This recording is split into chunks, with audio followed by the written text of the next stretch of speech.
70이 넘은 지금 남편과 저는 35년째 각방을 쓰고 있습니다. 그는 얼음장처럼 차가웠죠. 그 서랍을 열어보기 전까지는요. 전 그 자리에 주저앉아 통곡하고 말았습니다. 올해 70이 넘은 저, 이제는 손주들의 웃음소리를 들으며 남편 어깨에 기대 한강의 노을을 바라봐야 할 나이죠. 하지만 제 인생, 아니 적어도 이 결혼 생활은 낡은 아파트 천장에 매달린 낡은 선풍기 같았습니다. 삐걱, 삐걱, 느리고 무겁게 돌아갈 뿐 결코 벗어날 수 없었죠. 서울 변두리의 이 낡은 빌라, 페인트가 벗겨진 시멘트 계단은 비만 오면 퀴퀴한 곰팡이 냄새가 진동했습니다. 저와 남편, 김진우 씨는 이곳에서 40년 넘게 살았습니다. 40년, 낯선 두 사람이 만나 가족이 되기에도 충분한 시간이지만 한 관계를 완전히 얼어붙게 만들기에도 충분한 시간이었습니다. 우리는 35년 동안 각방을 썼습니다. 처음 그 이유가 뭐였더라. 솔직히 이젠 기억도 가물가물합니다. 아마 우리의 첫 딸, 사랑하는 혜진이가 세상을 떠난 그날부터였을 겁니다. 그날 이후 그는 낡은 서재로 잠자리를 옮기며 말했죠. 코를 너무 심하게 골아서 당신 잠을 깨울까봐 그런다고. 너무나 얕은 가여울 정도의 핑계였죠. 젊었을 땐 싸우기도 하고 울며 불며 매달리기도 했습니다. 더 이상 날 사랑하지 않느냐고, 마음이 변했냐고 물었죠. 그는 그저 굳은 표정으로 돌아서서 침묵할 뿐이었습니다. 그 침묵은 어떤 욕설보다도 무서웠습니다. 시간이 흐르며 저도 익숙해졌습니다. 35년은 제 마음을 무디게 만들었고 우리는 그저 한 집에 사는 룸메이트, 같은 주민등록 등본에 올라있고 오래전엔 연탄 아궁이를, 지금은 낡은 가스레인지를 함께 쓰는 사이일 뿐이라는 사실을 받아들이게 했습니다. 제 아침은 설거지 소리로 시작됩니다. 제가 그릇을 정리해 식탁에 마지막 그릇을 내려놓는 순간 옆방에서 헛기침 소리가 들려옵니다. 김진우 씨의 아침 인사죠. 여보, 아침 드세요가 아닌 그저 자신이 일어났다는 신호를 보내는 마른 기침 소리. 그는 낡고 색이 바랜 작업복 셔츠를 입고 나와 스스로 진한 녹차 한 잔을 타서 제 맞은편에 앉습니다. 아침 식사는 두려울 만큼의 정적 속에서 이뤄집니다. 저는 신문을 보고 그는 TV를 봅니다. 낡은 목재 식탁은 누런 형광등 불빛을 희미하게 반사하고 우리는 한마디 말도 없이 밥을 먹습니다. 제가 일부러 소리를 낼 때가 있냐고요? 물론이죠. 일부러 수저를 국그릇에 세게 부딪혀 소리를 내기도 합니다. 그것이 우리가 서로의 존재를 확인하는 유일한 소통 방식이었으니까요. 그릇 부딪히는 소리와 그의 헛기침 소리의 합주. 나 오늘 반상회가. 그가 TV 화면에 시선을 고정한 채 툭 던지듯 말합니다. 응, 저도 한 글자로 답하죠. 문단속 잘해요. 알았어요. 끝. 하루의 대화는 그것으로 끝입니다. 저는 한숨을 쉬며 그릇을 치웁니다. 제 시선이 그의 서재 문으로 향합니다. 늘 굳게 닫혀 있고 자물쇠까지 채워진 짙은 갈색의 나무문. 그 안은 그의 세상. 제가 단 한 번도 들어가 본 적 없는 세상입니다. 저는 더 이상 들어가려 하지도 궁금해하지도 않았습니다. 제가 잃어버린 것은 문을 열고 싶은 호기심뿐 아니라 사람과 나누고 싶은 열망 그 자체였으니까요. 가끔 왜 이혼하지 않았을까 생각합니다. 하지만 우리 세대에게 이혼은 집안의 큰 흠이었고 동네 사람들 보기에도 창피한 일이었습니다. 무엇보다 우리에겐 아들 민준이가 있었습니다. 민준이는 우리의 전부였고 낯선 두 사람을 한 지붕 아래 묶어두는 마지막 가느다란 끈이었습니다. 우리는 서로를 위해서가 아니라 아들을 위해 살았습니다. 천장의 낡은 선풍기는 여전히 삐걱거리며 서울의 후텁지근한 여름 공기를 실어 나릅니다. 저는 베란다에 서서 거미줄처럼 얽힌 전선들로 가득한 좁은 골목을 내려다봅니다. 김진우 씨도 저처럼 외로움을 느낄까? 아니면 무뚝뚝하고 과묵한 남자의 단단한 껍질에 너무 익숙해져 버린 걸까? 저는 고개를 저으며 생각을 떨쳐냅니다. 아마 그의 마음속에서 저는 이미 희미하고 의미 없는 그림자일 뿐이겠죠. 삶은 그렇게 느리고 무미건조하게 흘러갔습니다. 매일 밤 저는 안방 침대에 누워 얇은 벽 너머로 들려오는 그의 TV 소리를 듣습니다. 이윽고 TV가 꺼지고 깊은 정적이 찾아옵니다. 그 정적은 텅 빈 집보다 더 차가웠습니다. 차라리 하늘이 무너져라 한번 싸웠으면, 이 35년의 얼음을 깨뜨릴 극적인 사건이라도 일어났으면 하고 바랐습니다. 하지만 운명조차 이 결혼을 외면한 듯했습니다. 저는 눈을 감습니다. 허리는 쑤시고 무릎은 시립니다. 정수가, 그냥 잠이나 푹 자. 그 사람 신경 쓰지 말고. 스스로를 다독여보지만 심장이 쿡 가고 쑤십니다. 육체적인 고통이 아니라 텅 빈 공허함 때문에 무관심과 냉대 속에서 흘러가 버린 인생이 아파서 오는 통증이었습니다. 저는 몰랐습니다. 제가 기다리던 진짜 육체적 고통, 그 끔찍한 사건이 곧 닥쳐오리라는 것을. 서울의 밤비는 장대비처럼 퍼붓기보다는 뼛속까지 스며드는 끈질기고 차가운 비였습니다. 그날 밤 저는 잠을 뒤척이며 낡은 함석지붕 위로 떨어지는 규칙적인 빗소리와 낡은 창문 틈으로 새어 들어오는 바람 소리를 듣고 있었습니다. 시계가 새벽 2시를 가리킬 때였습니다. 갑자기 가슴에 날카로운 통증이 찾아왔습니다.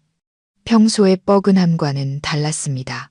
마치 차가운 쇠손이 심장을 쥐어짜는 듯 숨을 쉴 수가 없었습니다. 저는 간신히 몸을 일으켰습니다. 식은땀이 비오듯 흘렀지만 몸은 사시나무 떨듯 떨렸습니다. 세상에. 저는 신음하며 깊게 숨을 쉬려 했지만 공기가 목구멍에서 막히는 듯 했습니다. 반사적으로 시선이 김진우 씨의 방문으로 향했습니다. 문은 여전히 굳게 닫혀 있었습니다. 문을 두드려 그의 이름을 크게 불러 마음속에서 작은 충동이 일었습니다. 어쨌든 우리는 부부였고 그는 민준이의 아버지니까요. 하지만 곧이어 35년간 쌓여온 낡은 자존심과 서러움이 그 생각을 가로막았습니다. 불러서 뭘 해? 또 무뚝뚝한 표정으로 날 쳐다보다 한숨이나 쉬겠지. 아니면 더 심하게 이 시간에 왜 사람을 귀찮게 해? 라고 할지도 몰라.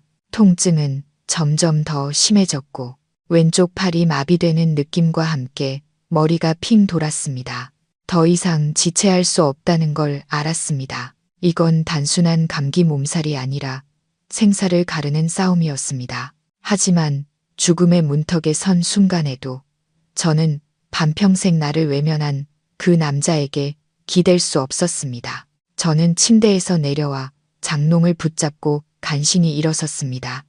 한 걸음 한 걸음이 고문 같았고 수백 개의 바늘이 가슴을 찌르는 듯 했습니다. 저는 문 뒤에 걸어둔 얇은 외투를 더듬어 찾아 입었습니다. 외투를 걸치며 저는 바깥의 비바람뿐만 아니라 이 집의 냉기로부터 스스로를 보호할 갑옷을 입는다고 생각했습니다. 방을 나기 전 벽에 걸린 거울을 보았습니다. 제 얼굴은 하얗게 질려 있었고 입술은 파랗게 변해 있었습니다. 꼭 밤에 떠도는 유령 같았습니다. 저는 조용히 침실 문을 열고 복도로 나섰습니다. 집은 무섭도록 고요했습니다. 밤비의 눅눅한 냄새와 희미하게 남은 녹차 향이 공기 중에 떠다녔습니다. 저는 김진우 씨의 방문 앞을 지나갔습니다. 심장이 쿵쾅거렸습니다. 통증 때문이기도 했지만 그가 깰까봐 두려워서이기도 했습니다. 문틈으로 희미한 주황색 취침등 불빛이 새어 나왔습니다. 자고 있을까? 깨어 있을까? 저는 멈추지 않고 스스로에게 다짐했습니다. 이정숙, 너는 그 사람이 필요 없어. 넌 언제나 혼자서도 잘해왔잖아. 저는 낡은 빌라의 계단을 절뚝이며 내려갔습니다. 차가운 시멘트 계단이 맨발에 와 닿았습니다. 녹슨 철제 난간을 꽉 잡았습니다. 제 슬리퍼가 바닥에 끌리는 소리가 공허하게 울렸지만 우리 집에서는 아무런 반응도 없었습니다. 저는 작별 인사 한마디 없이 부르는 소리 한 번 없이 그렇게 홀로 쓸쓸히 집을 나섰습니다. 빌라 입구에 다다르자 비는 여전히 쏟아지고 있었습니다. 빗물이 얼굴을 때렸고 그 맛은 짜디찼습니다. 저는 큰 길로 이어지는 좁은 골목을 바라보았습니다. 희미한 가로등 불빛 아래 무릉덩이가 반짝였고 사람은 아무도 없었습니다. 저는 처마 밑에 서서 걷잡을 수 없이 몸을 떨었습니다. 통증이 너무 심해 허리를 숙여야 했습니다. 신음 소리를 내지 않으려고 이를 악물었습니다. 손을 들어 택시를 잡으려 애썼습니다. 하지만 이 비바람치는 한밤중에 차는 한 대도 없었습니다. 마음이 빗물보다 더 차갑게 식었습니다. 서러움이 사무쳤습니다. 나는 무엇을 위해 살아왔나? 죽을 때조차 이렇게 혼자 발버둥 쳐야 하는가? 다른 방법이 없었습니다. 저는 걷기로 결심했습니다. 빗속을 비틀거리며 축축한 담벼락을 따라 걸었습니다. 골목 입구까지 불과 몇십 미터. 하지만 지금은 마치 만리 길처럼 멀게 느껴졌습니다. 마침내 불이 켜진 24시간 해장국집에 노란 불빛이 보였습니다. 그리고 더 다행인 것은 택시 한 대가 손님을 기다리며 서 있었습니다. 저는 마지막 힘을 쥐어짰습니다. 기사님, 기사님, 저 좀 병원으로. 제 목소리는 모기 소리처럼 희미했습니다. 택시 기사님은 깜짝 놀라 저를 돌아보았습니다.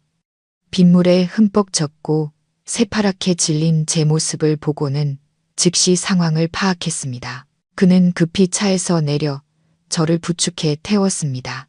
텅 빈 도로를 달리는 동안 낡은 택시 엔진 소리는 시끄러웠지만 역설적으로 제 마음속에는 기이한 평온을 가져다 주었습니다. 눈물이 빗물과 뒤섞여 흘러내렸습니다. 죽음이 두려워서 우는 게 아니었습니다. 35년을 곁에 살면서도 마지막 순간에 이름 한 번 부르지 못하는 사람 때문에 울었습니다. 저는 너무나 많은 시간을 의미 없는 침묵 속에 낭비했습니다. 응급실 당직 의사가 저를 급히 안으로 옮겼습니다. 주차장에서 구급차 사이렌 소리가 울려 퍼졌습니다. 여러 검사와 주사, 촬영 끝에 저는 내과 병동으로 옮겨졌습니다. 다음 날 아침, 젊은 의사가 엄숙한 표정으로 결과를 알려주었습니다.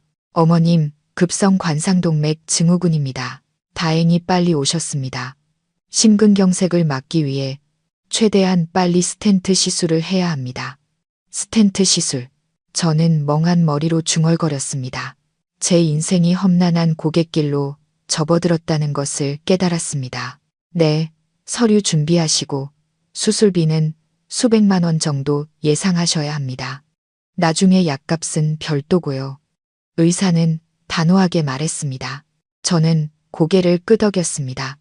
돈은 가장 큰 문제가 아니었습니다. 비상금으로 모아둔 적금이 조금 있었습니다. 문제는 저를 둘러싼 지독한 외로움이었습니다.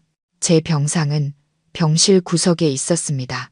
그날 아침 창문으로 들어온 햇살은 병실의 차가운 백색을 더욱 선명하게 드러냈습니다. 저는 그곳에 홀로 누워 있었습니다. 옆 침대를 보니 저와 나이가 비슷해 보이는 할머니 한 분이 계셨는데 그 주위는 항상 시끌벅적했습니다. 자식과 손주들이 둘러싸고 어린 손자는 계속해서 물었습니다. 할머니, 아파. 내가 귤 까줄까? 큰딸은 정성스럽게 어머니의 얼굴과 손을 닦아주며 간호사에게 이것저것 부탁했고 사위는 입원 수속을 하느라 분주하게 오갔습니다. 그의 얼굴은 피곤해 보였지만 눈에는 걱정과 사랑이 가득했습니다. 갑자기 눈물이 핑 돌았습니다. 눈물은 관자놀이를 타고 흘러내려 딱딱한 병원 베개를 적셨습니다. 저는 서둘러 벽 쪽으로 돌아 누워 늙고 초라한 얼굴을 손으로 가렸습니다. 몸이 아파서가 아니라 서러워서 울었습니다. 혼자 외투를 걸치고 비틀거리며 골목을 걸어나가 택시를 잡던 제 모습이 떠올랐습니다. 굳게 닫혀있던 김진우 씨의 방문이 생각났습니다. 35년간 이어져 온 침묵의 식사들이 머릿속을 스쳐 지나갔습니다. 행복. 그것은 너무나 사치스러운 단어였습니다. 나는 행복 없는 인생을 살았구나. 저는 흐느낌을 참으려 했지만 목이 메어왔습니다. 스스로를 위로했습니다. 괜찮아. 민준이가 있잖아. 민준이가 올 거야. 오전 10시쯤 아들 민준이가 나타났습니다. 아들은 구겨진 와이셔츠 차림으로 땀을 뻘뻘 흘리며 뛰어들어왔습니다. 어머니, 왜 저한테 전화 안 하셨어요? 왜 밤중에 혼자 나오셨어요? 아들의 목소리에는 원망과 걱정이 뒤섞여 있었습니다. 저는 고개를 저었습니다. 너한테 전화해서 뭐하니? 너도 일 때문에 바쁘고 힘든데. 민준이는 의자에 앉아 제 어깨를 주무르며 말했습니다. 아들은 40이 넘었지만 생활의 무게에 짓눌려 훨씬 늙어 보였습니다. 그는 아파트 할부금을 갚기 위해 큰 빚을 지고 있는 건설 현장 기사였습니다. 저는 아들의 눈 밑 다크서클과 얼굴에 깊게 팬 피로를 보았습니다. 걱정 마세요. 의사 선생님과 통화했어요. 병원비는 제가 다 해결할 테니 어머니는 아무 생각 말고 몸조리만 잘하세요. 돈은 엄마한테 있어. 적금 들어놓은 거 있다. 민준이는 고개를 저으며 단호하게 말했습니다. 아니에요. 제가 해야죠. 제가 아들이잖아요. 그 돈은 나중에 필요할 때 쓰세요. 어머니 때문에 저 정말 간 떨어지는 줄 알았다고요. 아들은 저를 나무랐지만 그의 눈에는 진심 어린 사랑과 걱정이 가득했습니다. 듬직하게 자라 걱정해주는 아들을 보니 마음이 조금 따뜻해졌습니다. 하지만 아주 잠시뿐 아들의 짐이 너무 커서 부담이 되고 싶지 않았습니다. 민준이의 전화가 또다시 울렸습니다. 그는 액정을 보며 얼굴을 찌푸렸습니다. 네, 부장님. 알고 있습니다. 지금 병원이라 1시간만 더 주시면 안 될까요? 네, 최대한 빨리 가겠습니다. 그는 전화를 끊고 긴 한숨을 내쉬었습니다. 아, 오늘 현장에서 계약서 사인해야 하는데 이거 잘못되면 계약금 몇 천만 원 날아가요. 저는 아들을 보며 터져 나오는 한숨을 속으로 삼켰습니다. 어서 가봐. 엄마는 괜찮으니까. 일 봐. 중요한 일 놓치지 말고. 민준이는 망설이며 제 손을 꽉 잡았습니다. 몸 잘 챙기세요. 저녁에 다시 올게요. 그래, 저는 아들을 더 붙잡고 싶은 마음을 꾹 누르며 대답했습니다. 그는 일어나 헬멧을 쓰고는 황급히 병실을 나섰습니다. 옆 침대의 화목한 풍경이 펼쳐지는 하얀 병실에 홀로 남겨지자 제 마음은 다시 가라앉았습니다. 어쩔 수 없지. 각자 자기 인생은 자기가 책임지는 거니까. 민준이가 떠나자 저는 다시 익숙한 외로움에 잠겼습니다. 눈을 감았습니다. 병원의 비릿한 소독약 냄새와 눅눅한 공기가 저를 불쾌하게 만들었습니다. 주위의 모든 것이 저의 연약함과 병을 상기시켰습니다. 저는 가만히 누워 옆 침대에서 들려오는 웃음소리를 들었습니다. 그 집 손자가 할머니에게 학교에서 있었던 일을 제잘거리고 있었습니다. 그 웃음소리가 제게는 구슬픈 종소리처럼 들렸습니다. 다시 민준이 생각이 났습니다. 불쌍한 내 아들. 오랫동안 기다려 얻은 귀한 아들이었죠. 어릴 때부터 착하고 속이 깊더니 커서는 너무 많은 짐을 어깨에 짊어지고 있었습니다. 집을 사는 것이 아들 내외의 평생 소원이었고 매달 돌아오는 대출금은 그들을 짓눌렀습니다. 아들 옷에서는 늘 시멘트와 공사장 먼지 냄새가 났습니다. 엄마 걱정 말고 내 처자식이나 챙기라고 했는데 저는 혼잣말을 했습니다. 하지만 어미가 어찌 자식 걱정을 안 할 수 있을까요? 얼마 전 아들이 집에 와서 식탁에 멍하니 앉아 있는 것을 보았습니다. 무슨 일 있니? 하고 묻자 아들은 그저 고개를 저으며 말했습니다. 아니에요, 어머니, 별일 아니에요. 하지만 그의 눈빛은 결코 괜찮지 않았습니다.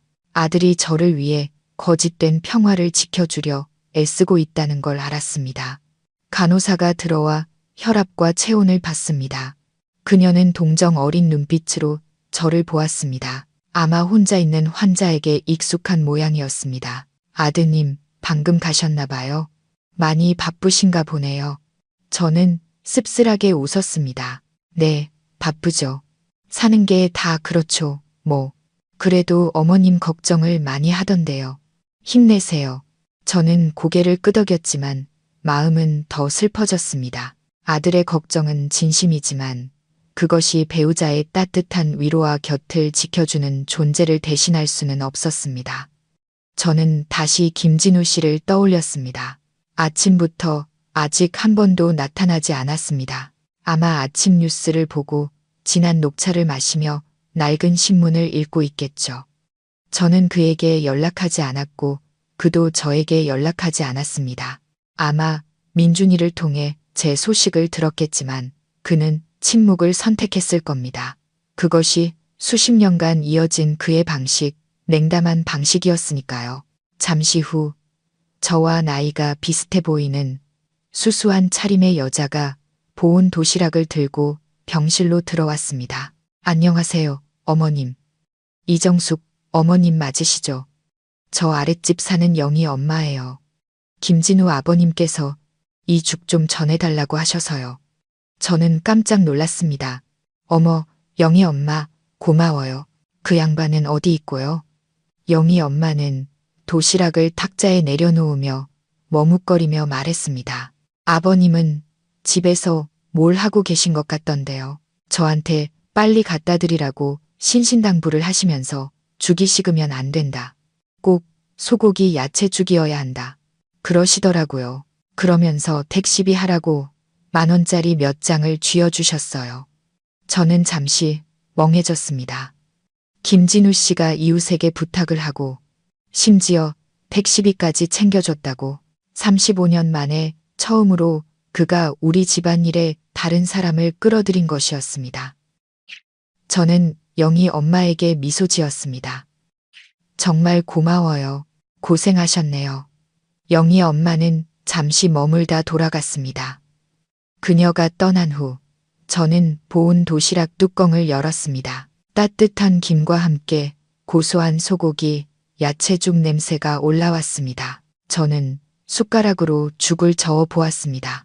아직 따뜻하고 부드러웠습니다. 그래도 신경은 쓰이나 보네. 저는 씁쓸함과 함께 낯선 감동이 뒤섞인 채 생각했습니다. 하지만 곧바로 스스로를 다잡았습니다. 아마 동네 사람들 보기 민망하고 아들 민준이가 싫은 소리 할까봐 그러겠지. 이 나이에 무슨 정이 남아있겠어. 저는 죽을 먹기 시작했습니다. 소고기 야채죽은 제가 좋아하는 음식이었고 젊었을 때 김진우 씨는 이 죽을 참 잘 끓였습니다. 따뜻한 죽이 부드럽게 목으로 넘어갔습니다. 하지만 예전에 그가 끓여주던 그 특별한 맛은 느껴지지 않았습니다. 이건 그냥 가게에서 사온 정성 없는 맛이었습니다. 저는 반쯤 먹다 숟가락을 내려놓았습니다. 좋아하는 음식이지만 뭔가 빠진 듯한 느낌을 지울 수 없었습니다. 저는 도시락 뚜껑을 닫았습니다. 잠시 누워 쉬면서 저는 천장을 바라보았습니다. 황급히 병실을 뛰쳐나가던 민준이의 뒷모습이 떠올랐습니다. 훌쩍 커버린 아들은 이제 자신의 작은 가정을 책임져야 했고 이제는 늙은 어머니까지 걱정해야 했습니다. 저는 알았습니다. 민준이에게만 기댈 수는 없다는 것을 나 스스로 이겨내야 했습니다. 수술만 잘 받으면 다시 건강해질 거야. 저는 다짐했습니다. 그리고 집에 돌아가면 내 남은 인생은 내가 원하는 대로 살겠어. 더 이상 이 침묵과 냉대를 견디지 않을 거야. 저는 눈을 감았습니다. 병원에서 그리고 내 가정 안에서 느끼는 이 외로움은 쓴 약이었지만 동시에 저를 더 강하게 만드는 원동력이었습니다. 나는 살아야 한다. 그리고 이 남자 없이도 내 삶의 의미를 되찾아야 한다. 영희 엄마가 가져다 준 죽을 반쯤 먹고 잠시 선잠이 들었을 때였습니다. 마음속에는 여전히 김진우 씨에 대한 냉소가 남아 있었죠. 그때 병실 문이 열렸습니다. 이번에는 허둥지둥 들어오는 민준이도 간호사도 아니었습니다. 김진우 씨였습니다. 그는 여전히 색이 바랜 낡은 작업복 차림이었고 손에는 영희 엄마가 가져왔던 것과 똑같이 생긴 하지만 텅 빈 보온 도시락을 들고 있었습니다. 그는 저를 똑바로 쳐다보지 않고 병상을 한번 훑어본 뒤 옆에 있는 작은 탁자에 도시락을 쿵 소리가 나게 내려놓았습니다. 금속과 나무가 부딪히는 건조한 소리에 옆 침대 환자들이 힐끔 쳐다보았습니다. 김진우 씨는 여전했습니다. 무뚝뚝하고 말이 없었죠. 좀 괜찮소 라거나 죽은 입에 맞았소 같은 말은 없었습니다. 그는 전봇대처럼 꼿꼿이 서 있었고 세월과 고된 노동으로 인해 굵은 힘줄이 튀어나온 손을 가만히 내려다보고 있었습니다. 그 도시락은 영희 엄마 거예요. 그가 물었습니다. 목소리는 모래가 섞인 듯 거칠었습니다. 저는 차갑게 대답했습니다. 아니요, 영희 엄마가 가져온 건 여기 있어요. 그는 고개를 끄덕이고는 제가 먹던 도시락을 쳐다보았습니다. 다 먹었소? 반쯤 먹었어요. 입맛이 없어서. 저는 일부러 그렇게 말했습니다. 그가 화를 내거나 왜 입맛이 없는지 조금이라도 관심을 보여주길 바라면서요. 하지만 김진우 씨는 미간을 살짝 찌푸리고는 도시락 뚜껑을 열어 남은 죽의 양을 확인할 뿐이었습니다. 먹어요. 의사가 잘 먹어야 한다고 했소. 내일 또 끓여오지. 저는 입꼬리를 올려 비웃었습니다. 아주 씁쓸한 미소였죠. 그렇게까지 고생할 필요 없어요. 아들 민준이가 다 알아서 할 거예요. 제 말은 그의 단단한 자존심을 찌르는 칼날 같았습니다. 그의 어깨가 미세하게 떨리는 것을 보았지만 그는 여전히 얼음장 같은 표정을 유지했습니다. 민준이는 자기 처자식 챙기기도 바빠. 내일은 내가 알아서 하오. 의사가 병원비 얼마나 더 내라고 하던가? 우리의 관계는 숫자와 책임, 질병과 고통 같은 것들을 중심으로만 맴돌았습니다. 걱정이나 불안 같은 감정은 대화에 끼어들 틈이 없었죠. 스텐트 시술하는데 수백만 원 든다고 했어요. 민준이가 다 해결한다고 했고요. 저는 일부러 아들의 역할을 강조하며 말했습니다. 김진우 씨는 잠시 침묵하더니 천천히 지갑을 꺼냈습니다. 낡고 해진 가죽 지갑. 그는 그 안에서 꼬깃꼬깃한 지폐 몇 장을 꺼냈습니다. 그는 세어보지도 않고 돈뭉치를 탁자 위에 올려놓으며 짧게 말했습니다. 이거 가지고 있다가 필요한데 써요. 민준이 힘들게 하지 말고. 저는 그 돈을 보았습니다. 그의 평생 연금을 모은 돈이거나 서재의 낡은 물건들을 팔아 마련한 돈일 겁니다. 왜 이러세요? 저 돈 있어요. 가져가요. 난 돈 필요 없소. 그의 무뚝뚝함에 화가 치밀었습니다. 소리치고 싶었습니다. 내가 필요한 건 돈이 아니라 당신의 마음이라고요. 하지만 그 말을 속으로 삼켰습니다. 소리쳐서 뭘 얻겠습니까? 그는 더 입을 닫을 것이고 저는 더 지칠 뿐이겠죠. 저는 돈뭉치를 밀어냈습니다. 필요 없어요. 도로 가져가세요. 김진우 씨는 저를 보았습니다. 이번에는 그의 시선이 평소보다 더 오래 제 얼굴에 머물렀습니다. 그 눈빛은 무관심이 아니었습니다. 두꺼운 억압의 얼음층 아래 깊숙이 숨겨진 걱정이었습니다. 아주 짧은 순간 무언가 반짝이다가 사라지고 그 자리를 분노와 실망이 채웠습니다. 날 못 믿는 거요. 그가 약간 떨리는 목소리로 물었습니다. 그냥 당신에게 패 끼치고 싶지 않아요.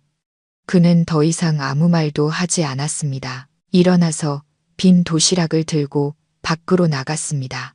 이 병실에서 도망치고 싶다는 듯 그의 동작은 단호하고 빨랐습니다. 저는 극심한 실망감을 느꼈습니다. 왜 그는 따뜻한 말 한마디 건네지 못할까? 단 한마디면 되는데 힘내요. 내가 많이 걱정하고 있어. 그런 말 한마디면 내 마음의 얼음도 녹아내릴 텐데. 하지만 그는 돈과 서투르고 건조한 행동밖에 몰랐습니다. 저는 벽 쪽으로 돌아 누웠습니다. 또다시 눈물이 흘렀습니다. 정수가 약해지지 마. 저 사람 신경 쓰지 마. 넌 살기만 하면 돼. 이 수술만 이겨내면 되는 거야. 병실의 침묵 속에서 저는 그 어느 때보다 더 버려진 기분이었습니다. 옆 침대를 보았습니다. 할머니는 여전히 자식과 손주들에게 둘러싸여 있었습니다. 부러웠습니다. 재산이나 명예가 아니라 숨길 필요 없이 드러나는 따뜻한 사람의 정이 부러웠습니다. 그러다 문득 35년 전 모든 것이 무너지기 시작했던 그날의 일이 떠올랐습니다. 그날 밤 병원에서 저는 잠을 이루지 못했습니다. 심장은 가끔 욱신거렸지만 육체적 고통은 더 이상 정신적 고통만큼 두렵지 않았습니다. 저는 천장을 바라보며 35년 전 그 추웠던 서울의 겨울로 돌아갔습니다. 그때는 1988년 이 빌라도 아직 새 것이었고 우리 부부는 젊고 희망에 가득 차 있었습니다. 저는 첫 딸 혜진이를 임신하고 있었습니다. 오랫동안 꿈꿔왔던 이름이었죠. 하지만 기쁨은 오래가지 못했습니다. 그 끔찍했던 날을 저는 똑똑히 기억합니다. 김진우 씨는 화학 공장에서 일을 마치고 돌아왔습니다. 온몸에서는 기름과 시큼한 화학약품 냄새가 났습니다. 그는 지친 몸을 침대에 던졌습니다. 그날 밤 저는 갑자기 극심한 복통을 느꼈습니다. 모든 것이 너무 빨리 일어났습니다. 병원으로 옮겨졌지만 제 작은 딸아이는 지켜낼 수 없었습니다. 아이는 미숙아로 태어나 너무 약했고 태어난 지 몇 시간 만에 세상을 떠났습니다. 그 상실감은 제 인생 가장 큰 충격이었습니다. 저는 산후조리실에 누워 있었습니다. 몸은 아팠고 영혼은 산산조각 났습니다. 저는 김진우 씨를 기다렸습니다. 따뜻한 포옹, 위로의 말 한마디, 기댈 수 있는 어깨를 기다렸습니다. 하지만 그는 오지 않았습니다. 며칠 후 집으로 돌아왔을 때 모든 것이 변해 있었습니다. 그는 여전히 말이 없었지만 이번의 침묵은 견고한 성벽 같았습니다. 그는 울지 않았습니다. 혜진이에 대해 한마디도 하지 않았습니다. 그는 그저 자기 짐을 챙기며 말했습니다. 나 서재에서 잘게. 내가 코를 너무 심하게 골아서 당신 잠을 방해할까봐. 무슨 소리예요? 왜요? 나 당신이 필요해요. 진우 씨. 저는 애원했습니다. 아무것도 아니야. 그냥 당신 좀 편히 쉬라고. 그러고는 서재 문을 쾅 닫아버렸습니다. 그날 이후 그 문은 제게 단 한 번도 열리지 않았습니다. 저는 제 자신을 탓했습니다. 내가 아이를 지키지 못해서 저 사람이 나한테 화가 난 걸까? 저는 그 죄책감 속에서 수년을 살았습니다. 아이를 잃은 고통과 남편에게 버림받은 고통이 뒤섞여 결코 아물지 않는 상처가 되었습니다. 매일 밤 저는 차가운 방에 홀로 누워 모기 소리와 벽 너머로 들려오는 그의 TV 소리를 들었습니다. 저는 소리 없이 울며 혜진이의 이름을 그리고 그의 이름을 불렀습니다. 하지만 아무도 대답하지 않았습니다. 혜진이가 죽은 후 저는 그에게 다가가려 애썼습니다. 관계를 회복하려 노력했죠. 하지만 그는 항상 저를 피했습니다. 짜증을 내고 귀찮아했죠. 피곤해, 귀찮게 하지 마. 그의 말에 저는 점점 깨달았습니다. 그는 저와 더 이상 아이를 가질 생각이 없다는 것을, 혹은 더 나쁘게는 저를 더 이상 사랑하지 않는다는 것을. 김진우 씨의 냉담함은 제 속을 죽여갔습니다. 다정하고 활기찼던 저를 말이 없고 자존심만 세우며 항상 거리를 두는 여자로 바꾸어 놓았습니다. 우리는 싸우지 않았습니다. 싸움은 두 사람이 함께 소리쳐야 가능한 것이니까요. 우리는 그저 침묵했습니다. 한 지붕 아래 사는 두 사람, 두 개의 그림자, 병상에 누워 저는 가슴을 움켜쥐었습니다. 동맥이 막힌 심장뿐만 아니라 제 영혼도 35년간 억눌린 감정들로 꽉 막혀 있었습니다. 만약 그가 나를 사랑했다면 왜 나를 외로움으로 고문하는 방법을 택했을까? 왜 내가 밤빛 속에서 심장마비로 쓰러져 갈 때 그는 전혀 몰랐거나 혹은 알면서도 외면했을 만큼 무심했을까? 고통스러운 기억이 저를 짓눌렀습니다. 그것은 다가올 수술보다 더 저를 지치게 했습니다. 저는 다짐했습니다. 만약 내가 이 수술에서 살아남는다면 김진우 씨에게 모든 것을 물어볼 것이라고. 더 이상 이 의심과 서러움 속에서 단 하루도 살 수 없다고. 다음 날 저는 수술대에 오르지 못했습니다. 서류 문제로 수술이 미뤄졌습니다. 저는 불안하고 초조한 마음으로 누워 있었습니다. 정확히 오전 11시 병실 문이 다시 열렸습니다. 김진우 씨였습니다. 그는 낡은 갈색 점퍼에 털모자를 눌러쓰고 익숙한 보온 도시락을 들고 있었습니다. 그는 여전히 무뚝뚝한 표정으로 들어왔지만 뭔가 다른 점이 있었습니다. 그의 눈빛은 마치 누가 볼세라 주위를 살피는 듯 불안해 보였습니다. 그는 도시락을 내려놓고는 마치 비밀 임무를 완수한 것처럼 안도의 한숨을 내쉬었습니다. 죽, 아직 따뜻해. 그가 말했습니다. 저는 도시락을 보며 강한 호기심이 일었습니다. 정말 그가 직접 이 죽을 끓인 것인지 확인하고 싶었습니다. 뭐 하러 이렇게 먼 길을 와요? 집에서 쉬지, 밖에서 사와도 되는데. 저는 일부러 퉁명스럽게 말했습니다. 김진우 씨는 저를 쳐다보며 말했습니다. 밖에서 파는 죽은 맛이 없어. 당신은 이 죽을 먹어야 기운을 차려. 진유사. 인체. 에이곳. 저는 더 말하지 않고 숟가락을 들어 죽을 먹기 시작했습니다. 오늘은 다른 종류의 생선죽. 죽은 여전히 부드럽고 생강과 파의 향이 향긋했습니다. 저는 한 숟가락을 입에 넣었습니다. 혀에 닿는 순간 저는 그대로 굳어버렸습니다. 이건 밖에서 사온 맛이 아니었습니다. 이 맛은 너무나 익숙해서 심장이 저릿할 정도였습니다. 이것은 젊은 시절 제가 혜진이를 임신하고 입덧으로 고생할 때 김진우 씨가 끓여주던 바로 그 죽의 맛이었습니다. 그는 항상 아주 잘게 다진 생강과 참기름 한 방울을 넣어 비린내를 잡으면서도 생선의 단맛을 살렸습니다. 특히 그는 제가 아주 좋아하는 들깨가루를 살짝 넣곤 했습니다.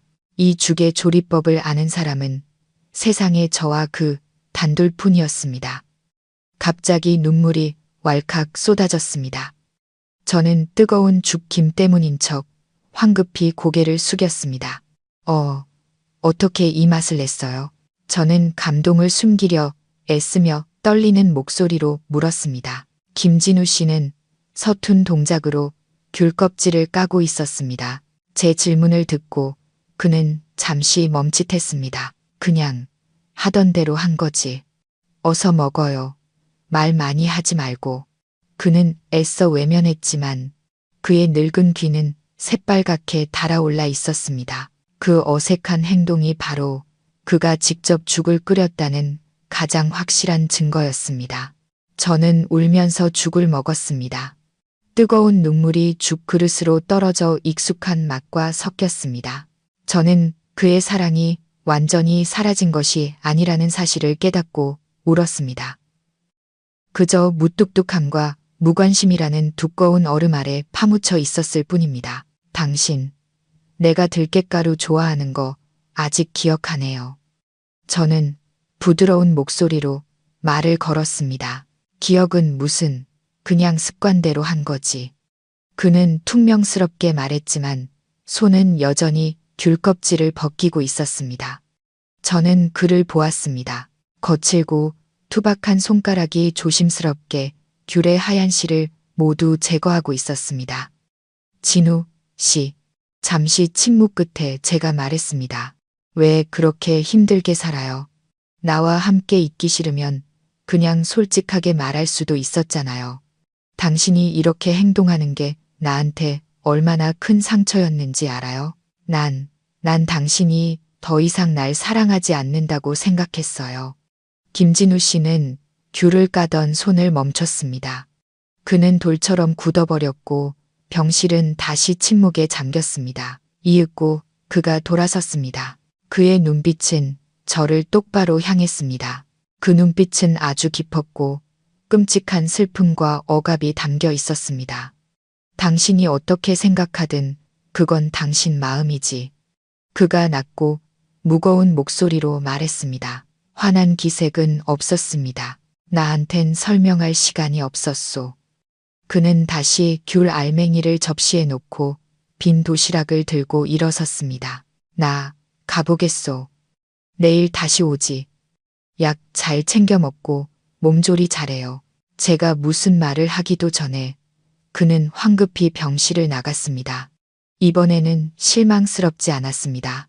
대신 이상한 감정이 마음속에서 피어올랐습니다.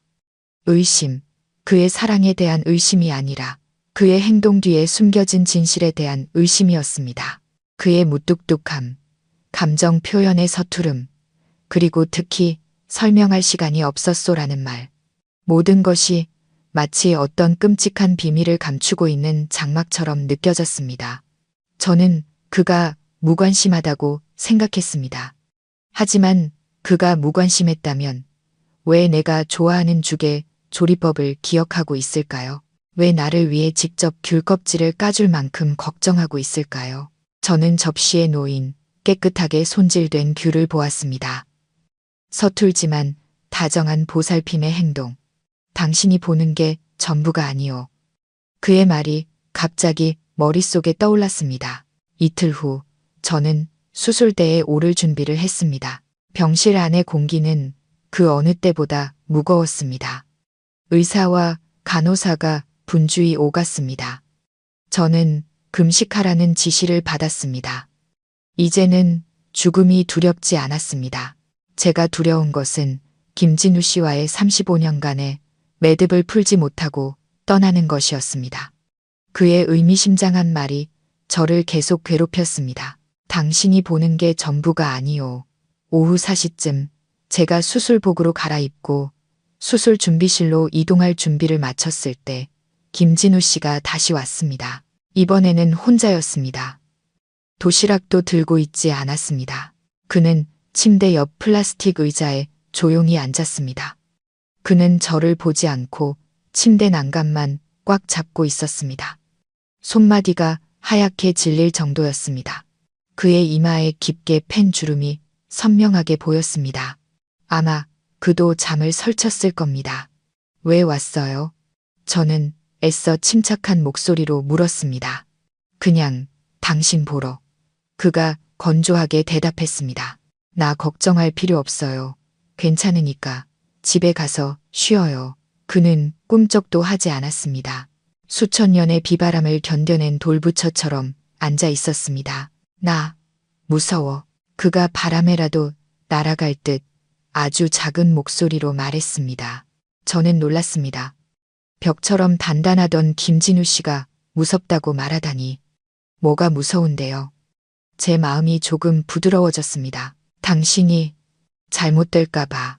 그는 저를 감히 쳐다보지 못했습니다. 만약 당신한테 무슨 일이라도 생기면 난 어떻게 살라고. 35년 만에 처음으로 저는 김진우 씨에게서 이렇게 연약하고 진솔한 고백을 들었습니다. 심장이 빠르게 뛰었습니다. 정말 날 걱정하는 거예요? 걱정이 안 되겠소. 그가 휙 돌아보았습니다. 그의 눈은 붉게 충혈되어 있었습니다. 이번에는 걱정을 숨기지 않았습니다. 그의 눈가 주름에 걱정이 가득했습니다. 날 걱정했다면 왜 35년 동안 나한테 그렇게 대했어요? 왜 각방을 썼어요? 왜 그렇게 무뚝뚝하고 차가웠어요? 내가 얼마나 서러웠는지 알아요?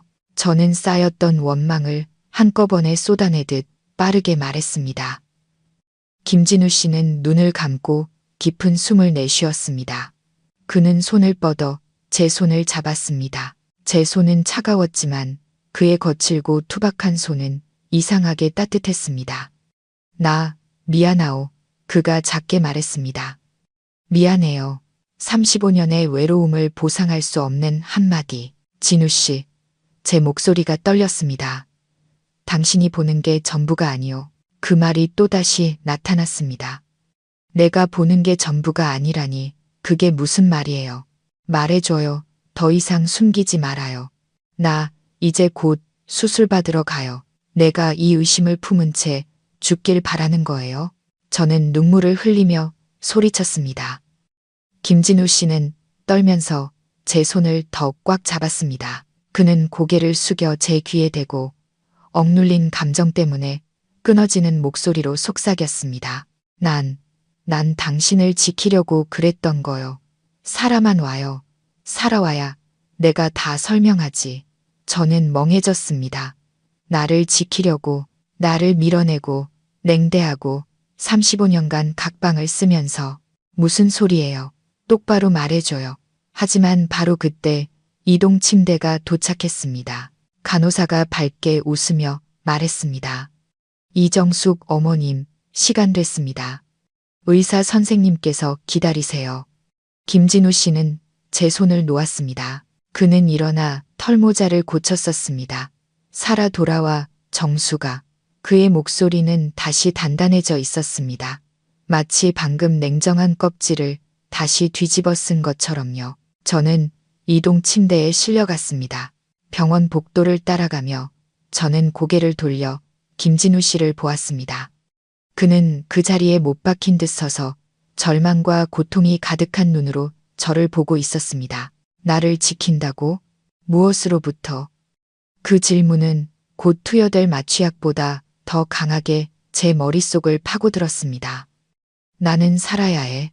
35년의 비밀을 알기 위해 반드시 살아야 해. 김진우 씨의 의미심장한 말, 당신이 보는 게 전부가 아니오는 제 마음속에 의심의 씨앗과 함께 강력한 삶의 의지를 심어주었습니다. 반평생을 함께 산 남자를 이해하지 못한 채 죽을 수는 없었습니다. 차가운 병원 침대가 움직이며 저를 낯선 세계로 이끌었습니다. 코를 찌르는 소독약 냄새와 눈부시게 하얀 수술실 조명, 수많은 의료진이 저를 둘러쌌지만 제 머릿속에는 더 이상 두려움이나 고통이 들어설 자리가 없었습니다. 오직 김진우 씨의 마지막 말만이 메아리 쳤습니다. 난 당신을 지키려고 그랬던 거요. 살아만 와요. 살아와야 내가 다 설명하지. 어떻게 지켰다는 걸까? 무엇으로부터 나를 지켰다는 걸까? 마취약이 퍼지기 시작했고 온몸이 무겁게 가라앉았습니다. 저는 희미해져가는 의식의 마지막 끈을 붙잡으려 애썼습니다. 저는 속으로 다짐했습니다. 정수가, 너는 죽을 수 없어. 진실을 알기 위해 살아야 해. 35년을 서러움과 의심 속에서 살았잖아. 모든 것을 이해하지 못하고 떠날 수는 없어. 깊은 잠으로 빠져드는 동안 저는 병상 옆에 서 있던 김진우 씨의 모습을 다시 보았습니다. 붉게 충혈된 눈, 제 손을 잡던 거칠고 투박한 손. 그것은 지난 수년간 제가 본 그의 모습 중 가장 따뜻하고 진실된 모습이었습니다. 제가 알던 무뚝뚝하고 차가운 남자와는 너무나 달랐습니다. 만약 그의 말이 사실이라면, 만약 그가 더 끔찍한 무언가로부터 저를 지키기 위해 자신의 자존심과 행복, 그리고 우리 사이의 온기를 희생한 것이라면 저는 그를 너무나 오해한 것이었습니다. 뜨거운 눈물이 뺨을 타고 흘렀습니다. 두려움 때문이 아니라 희미하게 밀려오는 후회 때문이었습니다. 살아야 해. 살아야 해. 어둠이 저를 완전히 삼키기 전 제가 스스로에게 내린 마지막 명령이었습니다. 스텐트 시술은 몇 시간에 걸쳐 진행되었습니다.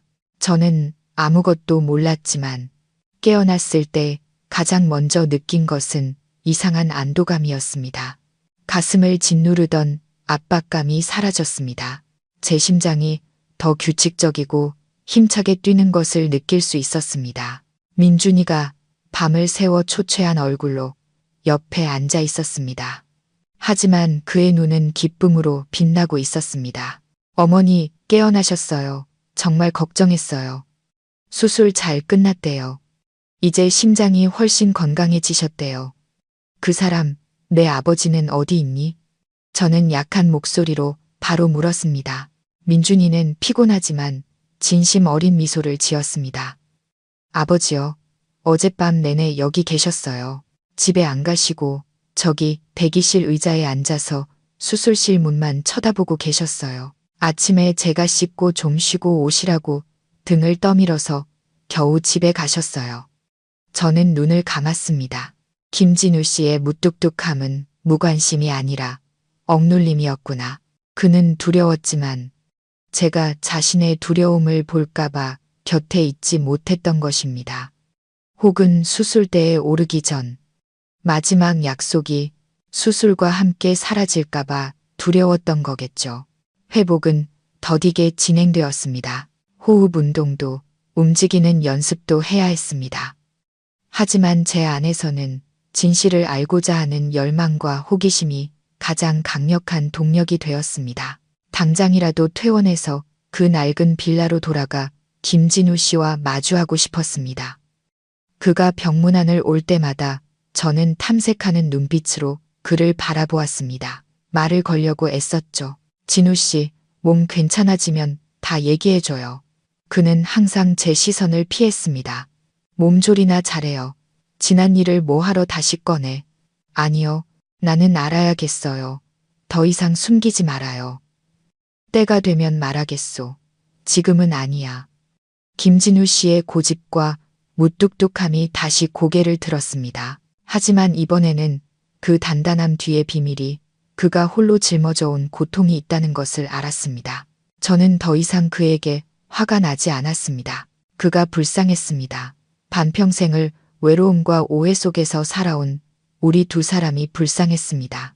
거의 2주간의 입원 끝에 저는 마침내 퇴원하게 되었습니다. 시원한 서울의 가을 오후였습니다. 김진우 씨는 낡은 초록색 택시를 병원 입구에 대기시켜 놓았습니다. 민준이는 일 때문에 바빠서 잠시 들러 수납만 도와주고는 황급히 떠났습니다. 저를 집으로 데려다 준 사람은 김진우 씨였습니다. 병원 문을 나설 때 그는 저를 부축하지 않았습니다. 그저 택시 문을 열어주며 말했습니다. 타시오. 그리고는 뒤로 돌아가 제 약 봉투와 짐가방을 들었습니다. 그는 결코 낭만적인 행동으로 애정을 표현하는 사람이 아니었습니다. 그저 묵묵하고 실질적인 행동으로 보여줄 뿐이었죠. 저는 뒷좌석에 앉았고 택시는 붐비는 거리를 달렸습니다. 창밖을 보았습니다. 모든 것이 예전과 같았지만 제 눈에는 다르게 보였습니다. 마치 다시 태어난 기분이었습니다. 진우 씨. 제가 조용히 불렀습니다. 응. 그의 목소리는 여전히 건조했습니다. 그는 조수석에 앉아 있었습니다. 고마워요. 그는 한참 동안 말이 없었습니다. 제 말을 무시하는 줄 알았습니다. 하지만 이내 그는 백미러를 통해 저를 보았습니다. 그의 시선이 1초간 머물렀습니다. 그 짧은 순간 그의 눈에서 피로와 인내, 그리고 제가 무사히 돌아온 것에 대한 작은 안도감을 보았습니다. 뭐가 고맙다는 거요? 당연히 할 일을 한 거지. 그는 말하고는 다시 앞을 보았습니다. 저는 미소 지었습니다. 그것이 그의 방식으로 제 감사를 받아들이는 법이라는 것을 알았습니다. 낡은 빌라에 도착했을 때 김진우 씨는 먼저 내려서 택시비를 계산했습니다. 그리고는 제 뒤에서 약봉투를 들고 그림자처럼 묵묵히 따라왔습니다. 계단은 여전히 페인트가 벗겨져 있었고 퀴퀴한 곰팡이 냄새가 났습니다. 우리 집 문 앞에 섰을 때 저는 속삭였습니다. 집에 왔다. 집 안으로 들어서자 모든 것이 그대로였습니다. 익숙한 거실, 천장에 매달린 낡은 선풍기. 하지만 이번에 김진우 씨의 서재문을 보았을 때 저는 더 이상 분노를 느끼지 않았습니다. 호기심과 함께 약간의 안타까움을 느꼈습니다. 당신은 쉬고 있어. 짐은 내가 정리할게. 김진우 씨는 말하고는 부엌으로 들어갔습니다. 저는 낡은 소파에 앉아 집안을 둘러보았습니다. 제가 병원에 있는 동안 이 집에는 미묘한 변화가 생겼다는 것을 깨달았습니다. 재단은 깨끗하게 닦여 있었고 베란다의 화분들은 깔끔하게 정돈되어 있었습니다. 냉장고에는 김진우 씨의 떨리는 글씨체로 쓴 메모가 붙어 있었습니다. 생선죽, 시금치국 끓여놨음. 데워 먹기만 하면 됨. 저는 그가 지난 2주 동안 그만의 방식으로 조용하고 세심하게, 하지만 제가 결코 알지 못하게 저를 걱정해왔다는 것을 알았습니다. 김진우 씨가 서재에서 나왔습니다. 그의 손에는 새 수건이 들려 있었습니다. 얼굴 닦아. 욕실에 따뜻한 물 받아놨어. 좀 쉬어. 저는 그를 보았습니다. 진우 씨, 당신 아무 말도 하지 마. 그가 말을 자르며 고개를 돌렸습니다. 몸조리나 잘해. 건강이 제일 중요해. 하지만 저는 그의 눈빛에서 무언가 변했다는 것을 느꼈습니다. 김진우 씨의 단단함이 조금 부드러워졌고 그 자리에 운명을 받아들이는 듯한 체념이 깃들어 있었습니다. 아마 그도 진실과 마주할 준비가 된 것이겠죠. 집에 돌아온 첫 며칠 동안 저는 마치 보살핌을 받는 아이가 된 기분이었습니다. 김진우 씨는 더 이상 헛기침으로만 소통하는 무뚝뚝한 남자가 아니었습니다. 그는 서툴지만 헌신적인 보호자가 되었습니다. 아침에 일어나면 부엌 식탁에는 따뜻한 물 한 잔과 복용량에 맞춰 나눠진 약통이 놓여 있었습니다. 냉장고 문에는 낡은 달력을 찢어 만든 메모지가 가득 붙어 있었습니다. 떨리고 삐뚤빼뚤한 글씨체로 아침약, 식후 30분, 저녁약 잊지 말 것, 냄비에 죽 있음, 꼭 데워 먹을 것, 의사 선생님이 계단 많이 오르내리지 말라고 함. 그 메모들은 단순한 통보가 아니라 걱정이 담긴 당부였습니다. 젊은 부부의 사랑 고백처럼 낭만적이지는 않았지만 그 서투름이 제 마음을 울렸습니다. 저는 베란다로 나갔습니다. 창문에는 더 큰 종이가 붙어 있었습니다. 바람은 15분만 쐴 것, 무거운 것 들지 말 것. 저는 웃음을 터뜨렸습니다. 몇 년 만에 터져나온 진심 어린 웃음이었습니다. 여보, 내가 어린애도 아니고 온 집안에 이렇게 종이를 붙여놓으면 어떡해요? 김진우 씨는 서재에 앉아 있다가 제 목소리를 듣고 황급히 나왔습니다. 뭐가 웃기다는 거요? 의사가 당신한테 지키라고 한 말들이야. 네, 지킬게요. 지킬 건데 당신이 이렇게 세심한 사람인 줄은 몰랐네요. 지난 35년 동안 난 당신이 내가 살든 죽든 아무 상관도 안 하는 줄 알았어요. 김진우 씨는 저를 보았습니다. 그의 눈빛이 다시 고통과 억압으로 가득 찼습니다. 그런 가시 돋친 말은 하지 마. 당신 이제 막 몸 추스르는 중이야.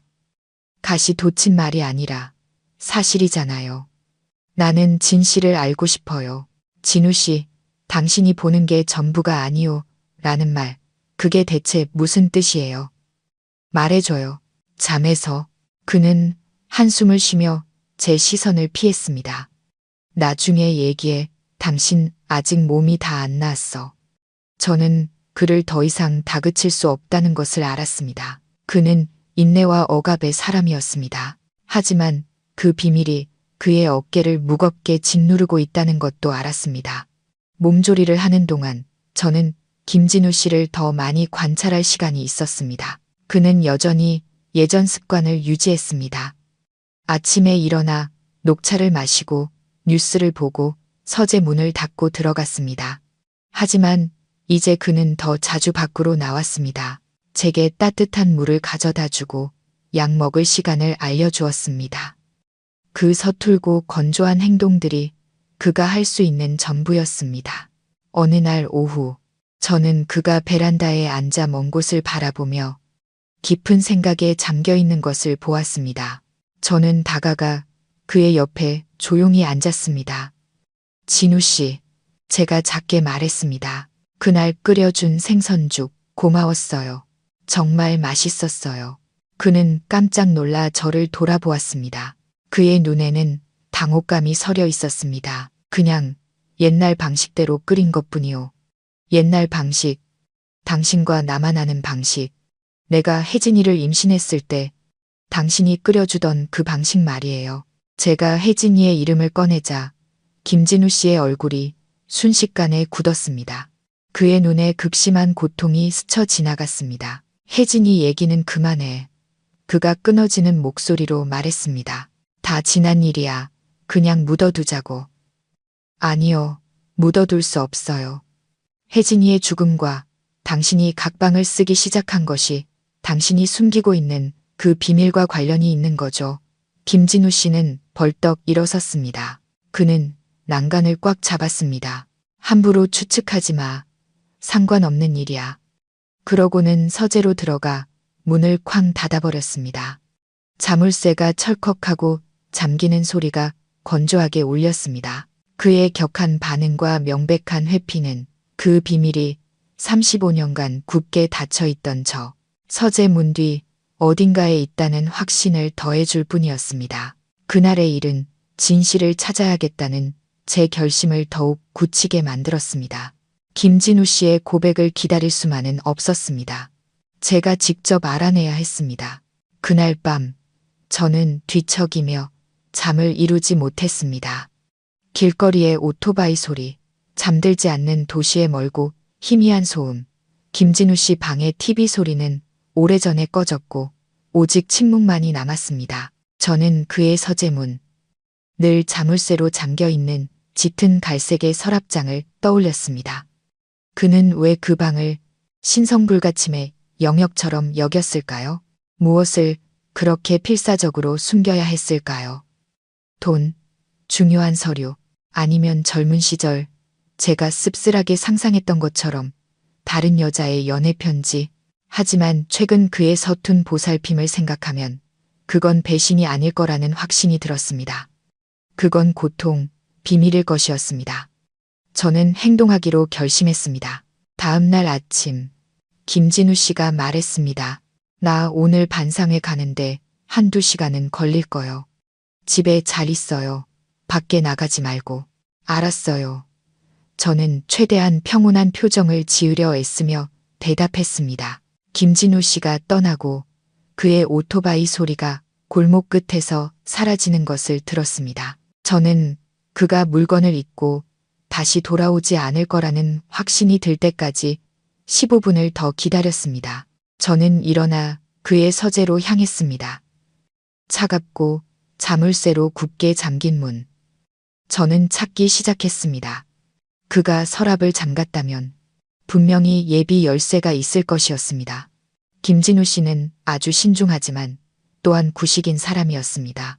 그는 전자도어나 최신 금고를 결코 신뢰하지 않을 사람이었죠. 제 침실을 찾아보았습니다. 베개 및 옷장 안 없었습니다. 다시 그의 방으로 돌아갔습니다. 방은 간단했습니다. 낡은 책상, 빛바랜 책과 신문 더미, 간이 침대 하나, 그리고 문제의 서랍장. 저는 그가 자주 가는 곳들을 뒤지기 시작했습니다. 그의 침대 매트리스 및 잠겨있지 않은 책상 서랍 안. 거기에는 펜과 종이, 자질구레한 지출을 기록한 장부뿐이었습니다. 마침내 저는 베란다의 화분 앞에 멈춰 섰습니다. 김진우 씨가 아주 정성껏 돌보던 행운목 화분이었죠. 그는 식물을 아주 사랑하는 사람이었습니다. 저는 손으로 화분 표면의 흙을 살살 파헤쳤습니다. 흙 아래에서 차가운 금속 물체가 손에 닿았습니다. 제 예상대로였습니다.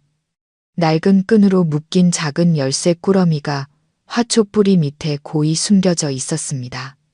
심장이 쿵쾅거렸습니다. 이것은 제 평생 해본 가장 은밀한 행동이었습니다. 죄책감이 들었지만 진실을 찾고 싶은 열망이 다른 모든 감정을 압도했습니다. 열쇠는 3개였습니다. 저는 가장 작고 오래된 뱃쇠, 열쇠가 바로 그 서랍장의 열쇠라는 것을 직감했습니다. 저는 방으로 들어가 떨리는 손으로 열쇠를 구멍에 넣었습니다. 철컥, 건조한 금속 소리와 함께 서랍이 열렸습니다.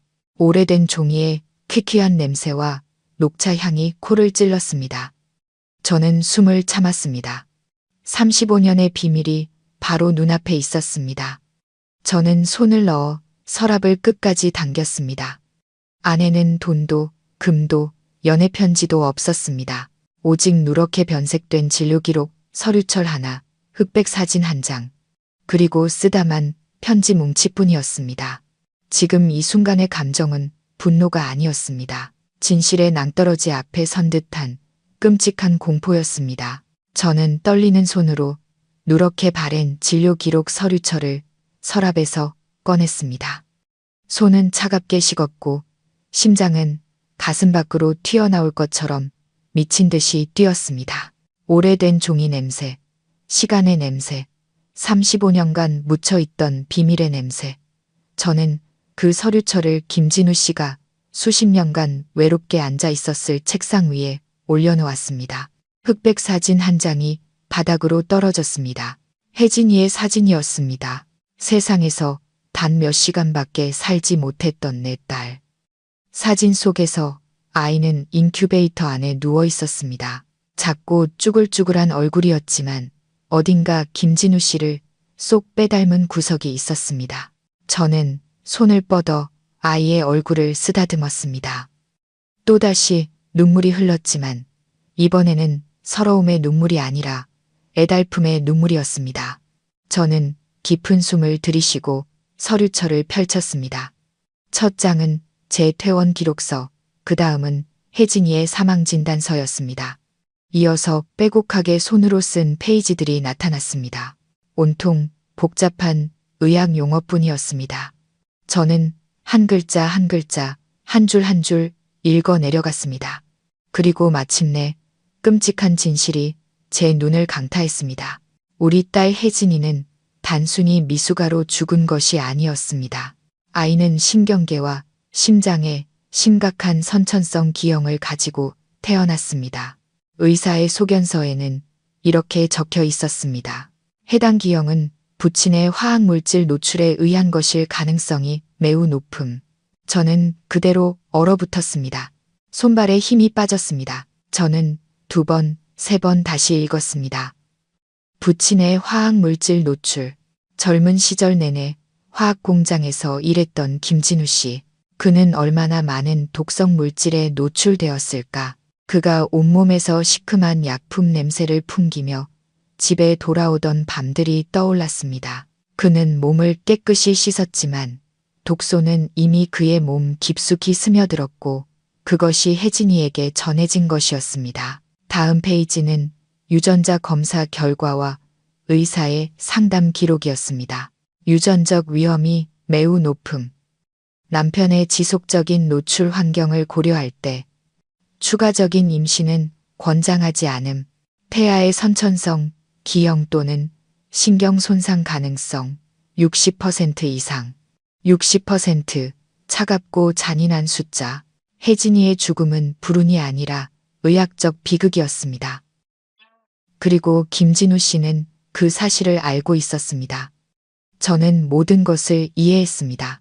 왜 그가 각방을 쓰기 시작했는지, 왜 제게서 멀어졌는지, 왜 제가 그토록 원했음에도 둘째 아이를 갖는 것을 거부했는지. 그는 저를 사랑하지 않아서가 아니었습니다.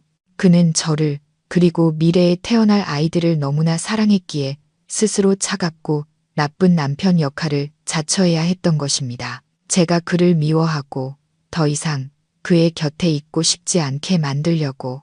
그는 자신의 외로움으로 보호막을 쌓아 제가 또다시 아이를 잃거나 아픈 아이를 낳는 고통을 겪지 않게 막아주었던 것입니다. 그는 잔혹한 진실 대신 제가 의심 속에서 살도록 지옥을 선택한 것입니다.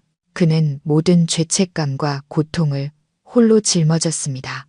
제 눈물은 더 이상 서러움의 눈물이 아니었습니다.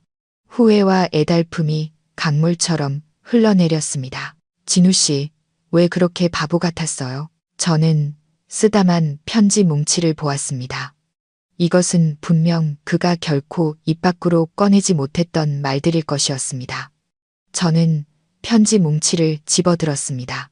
낡은 줄 노트에 쓰여 있었습니다. 김진우 씨의 글씨는 떨렸고 어떤 부분은 잉크나 눈물에 번져 있었습니다. 저는 첫 번째 편지를 열었습니다. 혜진이가 죽고 약 1년 뒤에 쓴 것이었습니다. 사랑하는 정숙에게 오늘 당신이 또 우는 소리를 들었소. 방 안에서 소리 죽여 우는 소리, 그 막히는 흐느낌이 내 심장을 쥐어짜는 것 같았소. 당신이 나를 원망하고 있다는 걸 아오. 내가 무뚝뚝한 것을, 무심한 것을, 딸을 위해 눈물 한 방울 흘리지 않는 것을 원망하겠지. 하지만 정수가, 나는 감히 울 수가 없었소. 내가 가해자니까. 의사가 아이의 기형이 화학물질 때문이라고 했소. 내가 그것을 집으로 가져온 거요. 내가 우리 딸을 죽인 거요. 내가 이 집에 독을 가져온 거요. 나는 당신을 안을 수가 없소.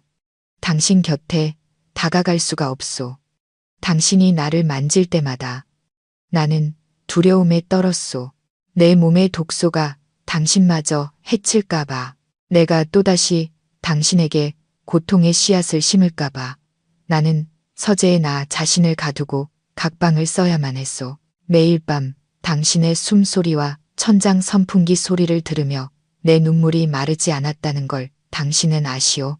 나는 차가운 남편, 무책임한 남편을 연기해야만 했소.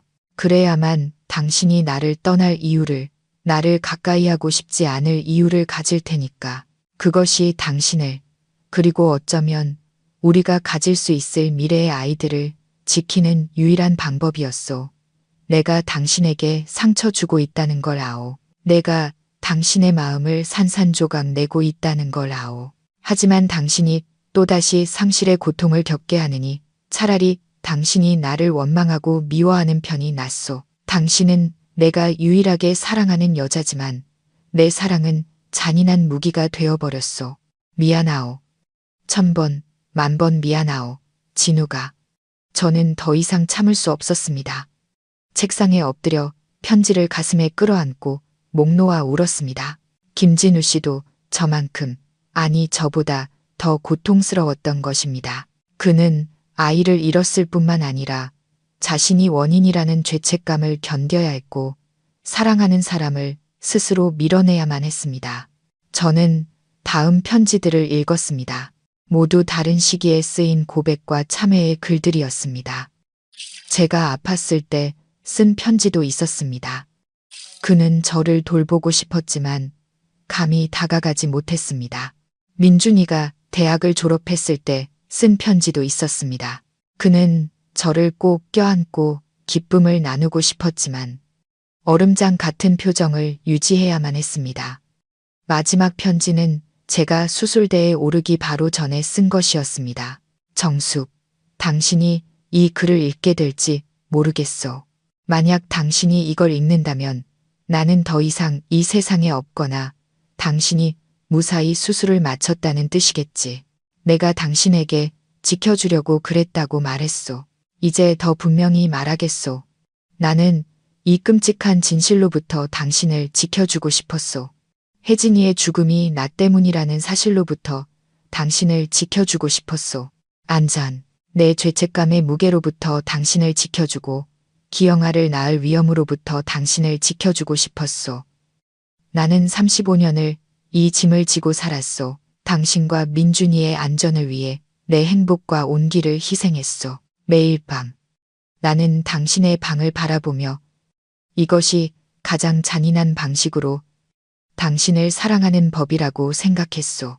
만약 당신이 무사히 돌아온다면 나를 바로 용서하지는 말아주시오.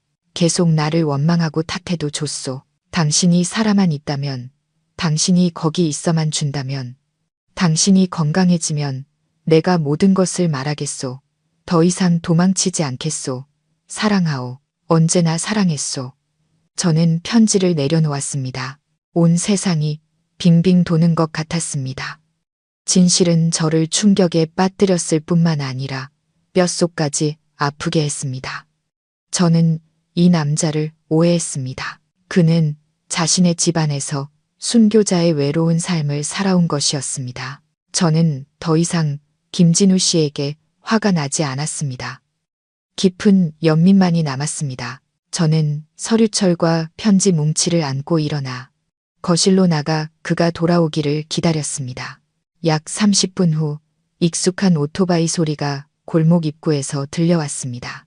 심장이 다시 뛰기 시작했지만 이번에는 두려움이 아니라 기다림 때문이었습니다. 김진우 씨가 땀과 먼지로 범벅이 된 채 집으로 들어섰습니다. 그는 소파에 앉아 있는 저와 제 손에 들린 서류 뭉치를 보았습니다. 그의 시선은 누렇게 바랜 진료 기록, 서류철과 활짝 열려있는 서재의 서랍에 꽂혔습니다. 그의 얼굴색이 순식간에 변했습니다. 더위로 붉었던 얼굴이 하얗게 질렸습니다. 두려움, 공황, 그리고 실패감이 그의 눈에 선명하게 드러났습니다. 정수, 당신. 그의 목소리는 제대로 나오지 않았습니다. 그는 쓰고 있던 털모자를 바닥에 떨어뜨리고 문을 잠그는 것조차 잊었습니다. 그는 마치 대본을 잃어버린 배우처럼 거실 한가운데에 멍하니 서 있었습니다. 다 읽었어요. 진우 씨, 제가 작게 말했습니다. 목소리가 메었지만 애써 평정을 유지하려 했습니다. 김진우 씨는 고개를 숙였습니다. 그의 어깨가 떨렸습니다. 35년간의 냉정한 가면이 완전히 무너져 내렸습니다. 그는 더 이상 무뚝뚝하고 단단한 남자가 아니었습니다. 그는 그저 진실로부터 도망치려 했던 고통받는 아버지이자 죄 많은 남편일 뿐이었습니다. 당신, 나한테 화내지 마시오. 말하고 싶었지만 감히 그럴 수가 없었소. 당신이 감당하지 못할까봐. 그가 갈라진 목소리로 말했습니다. 저는 일어나 그에게 다가갔습니다. 저는 그의 깊은 눈을 똑바로 쳐다보았습니다. 내가 뭘 감당하지 못할 거라고 생각했어요. 딸의 죽음, 아니면 35년간의 의심과 굴욕. 내가 당신에게 다른 여자가 있는 줄 알았다는 건 알아요? 당신이 날 더 이상 사랑하지 않는다고 내가 당신의 짐이라고 생각했다는 건요. 제 눈에서 다시 눈물이 흘렀습니다. 이것은 비난이 아니었습니다. 상처 입은 여자의 탄식이었습니다. 아니야, 다른 여자는 없었어. 당신뿐이었어. 오직 당신뿐. 김진우 씨는 소리쳤습니다. 그의 목소리가 갈라졌습니다. 내가 당신을 사랑해서 그랬던 거요. 난 당신 곁에 다가갈 수가 없었소. 무서웠어. 내 몸의 독소가 당신마저 병들게 할까봐. 우리가 또 아이를 가졌는데 그 아이마저 혜진이처럼 되면 당신은 감당하지 못할 거야. 당신은 죽고 말 거라고. 그는 얼굴을 감싸 쥐고 주저앉아 목 놓아 울기 시작했습니다. 그 억눌리고 고통스러운 울음소리는 무뚝뚝한 남자의 것이 아니었습니다. 평생을 죄책감에 시달리며 버텨온 한 아버지, 한 남편의 울음이었습니다. 저는 굳건했던 내 남자가 우는 모습을 서서 지켜보았습니다. 혜진이가 죽었을 때조차 그의 눈물을 본 적이 없었습니다. 35년의 억압이 터져나온 그 애절한 울음소리가 제 마음의 얼음도 녹여버렸습니다. 진우 씨, 혜진이가 죽은 건 당신 탓이 아니에요. 그건 운명이었어요. 제가 부드럽게 말했습니다. 아니야, 내 탓이야. 내가 그걸 집으로 가져왔어. 사마이는 내가 우리 딸을 독살한 거야. 그는 소파를 주먹으로 내리치며 외쳤습니다. 나는 죄인이야. 벌을 받아야 해. 외롭게 살면서 죄값을 치러야 한다고. 저는 다가가 그의 등에 조용히 손을 얹었습니다. 진우 씨, 이제 더 이상 혼자 힘들어하지 않아도 돼요. 진실은 밝혀졌으니까요. 김진우 씨가 울음을 터뜨리고 모든 고통을 쏟아내는 순간 35년간 저를 짓누르던 심리적 무게도 사라졌습니다. 더 이상 의심도 원망도 없었습니다. 오직 이해와 끝없는 연민만이 남았습니다. 저는 김진우 씨를 일으켜 세웠고 아주 오랜만에 처음으로 그를 품에 안았습니다. 그는 아이처럼 떨며 저를 꽉 껴안았습니다. 우리는 낡은 거실 한가운데서 서로를 안고 울었습니다. 제 울음은 해방이었고 그의 울음은 참회였습니다. 왜 더 일찍 말해주지 않았어요? 제가 눈물에 젖은 목소리로 물었습니다. 용기가 없었어. 당신이 날 떠날까봐, 당신이 날 혐오할까봐 무서웠어. 우리 아이를 죽인 이 독소를 혐오할까봐. 그가 제 머리카락에 얼굴을 묻고 속삭였습니다. 내가 어떻게 당신을 떠나요? 우리는 부부잖아요. 우리는 혜진이의 부모예요. 우리는 이 고통을 함께 겪었어야 했어요. 함께 이겨냈어야 했다고요. 우리는 그날 오후 내내 이야기를 나누었습니다. 김진우 씨는 잠 못 이루던 밤들에 대해 제 방으로 들어와 저를 안고 싶었지만 안 돼. 거리를 둬야 해라고 스스로를 다잡아야 했던 순간들에 대해 이야기했습니다. 그는 썼다가 찢어버린 수많은 편지들에 대해 제가 읽으면 더 고통스러워할까봐 두려웠다고 했습니다. 그는 무뚝뚝함으로 걱정을 숨기고 건조함으로 관심을 감췄던 방법에 대해 털어놓았습니다. 저 또한 소리 없이 울던 밤들과 서러웠던 순간들, 그저 한 번만이라도 저를 바라봐 주길 바랐던 날들에 대해 이야기했습니다. 해가 지기 시작했고 마지막 저녁 햇살이 방안을 비췄습니다. 수십 년을 멀리 떨어져 살았던 두 사람이 이제는 낡은 소파에 나란히 앉아 손을 잡고 과거의 고통과 짐을 나누고 있었습니다. 이제 당신도 다 알았구려. 김진우 씨가 한결 차분해진 목소리로 말했습니다. 이제 더는 나한테 화낼 필요 없소. 화 안 나요. 당신이 불쌍해요. 너무 오랫동안 고생했어요. 그날 저녁 민준이에게서 전화가 왔을 때 저는 짧게 말했습니다. 엄마 괜찮아. 아빠가 엄마랑 같이 있어. 밤이 되자 저는 김진우 씨에게 말했습니다. 진우 씨, 이제 그 서재에서 자지 않아도 돼요. 그는 당황한 눈빛으로 저를 보았지만 그의 눈에는 아주 오랫동안 억눌려왔던 희망이 빛나고 있었습니다. 나는 무서워. 괜찮아요. 당신이 나를 해칠까봐 두렵다면 이제는 그 어느 때보다 당신이 내 곁에 있어줘야 해요. 우리는 혜진이를 잃었어요. 더 이상 35년을 잃을 수는 없어요. 김진우 씨는 아무 말 없이 일어나 자신의 서재로 들어갔습니다. 저는 그가 또다시 문을 잠글 거라고 생각했습니다. 하지만 그는 베개나 이불이 아닌 혜진이의 진료 기록 서류철과 쓰다만 편지들, 그리고 흑백 사진을 들고 나왔습니다. 그는 그것들을 제 침대 머리맡 탁자에 올려놓았습니다. 그러고는 저를 돌아보며 그 어느 때보다 따뜻한 눈빛으로 작게 말했습니다. 나 여기서 자도 되겠소? 저는 미소 지었습니다. 네, 그날 밤 35년 만에 저는 다시 김진우 씨와 한 침대에서 잠이 들었습니다. 육체적인 친밀함은 없었지만 해방된 두 영혼이 나란히 누워 서로의 숨소리를 듣고 온기와 고통을 나누었습니다. 비밀은 밝혀졌고 짐은 나눠졌으며 반평생의 침묵은 끝났습니다. 저는 잠에서 깨어났습니다. 가장 먼저 느낀 것은 낡은 이불이 아닌 옆에서 들려오는 규칙적이고 느린 숨결에 익숙한 온기였습니다. 눈을 뜨자 서울의 첫 아침 햇살이 창문 틈으로 스며들어 벽에 옅은 금빛 줄무늬를 그리고 있었습니다. 제 옆에는 김진우 씨가 아직 자고 있었습니다. 잠든 그의 얼굴에는 더 이상 평소의 긴장감이나 무뚝뚝함이 없었습니다. 세월과 고통의 흔적인 깊은 주름은 여전했지만 큰 비를 맞고 씻겨나간 돌부처처럼 부드러워 보였습니다. 저는 손을 뻗어 35년 만에 처음으로 거의 희끗희끗해진 그의 머리카락을 가볍게 만져보았습니다. 그의 머리카락은 거칠었지만 제 손끝에서는 생명과 평온이 느껴졌습니다. 김진우 씨가 움찔하며 잠에서 깼습니다. 그는 눈을 떠 저를 보았습니다. 첫 순간에는 당혹감과 어색함이 스쳤지만 이내 사라지고 다정하고 애틋한 눈빛이 그 자리를 채웠습니다.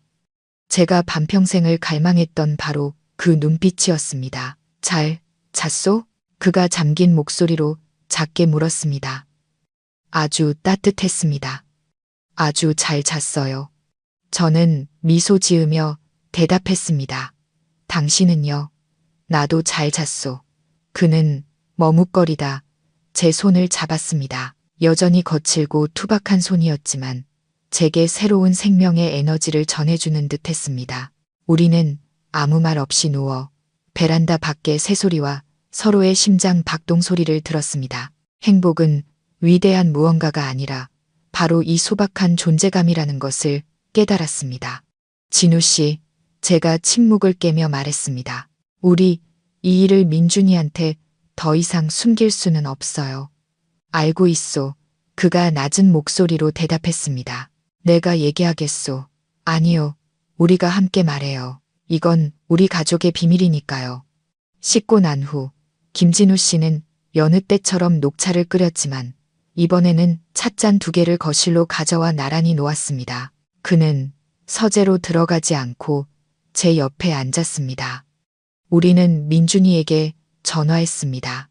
아들은 걱정스러운 얼굴로 허둥지둥 달려왔습니다. 무슨 일이에요? 어머니, 이제 막 퇴원하셨는데. 우리는 민준이를 앉혔습니다. 제가 김진우 씨를 보자 그는 고개를 끄덕이며 제게 말하라는 신호를 보냈습니다.